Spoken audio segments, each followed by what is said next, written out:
Go back to our top story, the ISIL attacks in Syria and Yemen. Joining me now via Skype is Rami Khoury. He's a senior public policy fellow at the American University of Beirut. Always good to have you with us, Rami Khoury. What do you make of ISIL's strategy targeting both government strongholds in Yemen and Syria? Well, this is obviously a response to the recent events where you have the Syrian army with the Russians and Hezbollah and Iranians fighting against ISIS and pushing it back inside Syria. You have the Iraqi army leading an assault and other Iraqi forces and Iranians against Fallujah in Iraq, and the plans being made to hit ISIS in Sirte in Libya.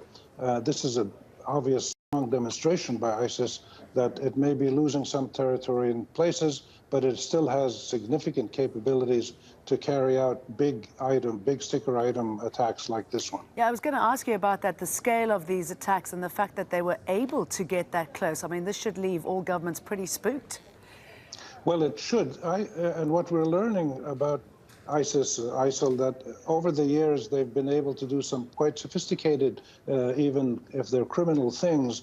And this is not just another ordinary terrorist group. These people many of them were hardened intelligence officers that came out of Iraq. Many of them served in jails for years in the Arab world. They've learned the lessons of previous insurrections and militant groups and terrorist groups in the Arab world. They've figured out how to lie low in Europe, in the Middle East, in different places, and we're seeing this proven week after week.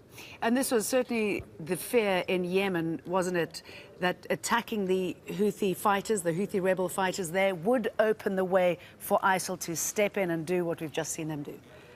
Well, that was obvious. Both ISIL and Qaeda were going to be strengthened in Yemen, which has been the case. The other symbolic, important thing in both Syria and Yemen is where they hit. They hit in Ladiyah, which is the stronghold of the Alawite minority that rules Syria, and they hit in Aden, which is supposed to be the liberated provincial capital of Yemen. So if this is the ability of these two ruling authorities in Yemen and Syria to protect their heartland, then they're in serious trouble. And the fact that they are able to quite clearly and easily stretch their sphere of influence. Well, absolutely, and they use this as a recruiting tactic. They show that they're not down and out, that they're able to hit back, that they're able to create damage. I wouldn't be surprised to see other attacks internationally now.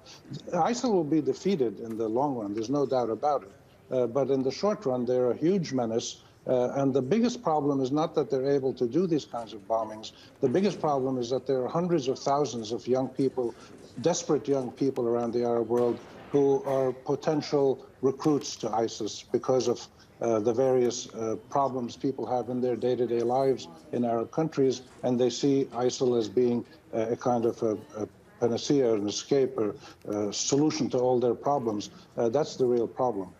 Rami Khoury, thank you.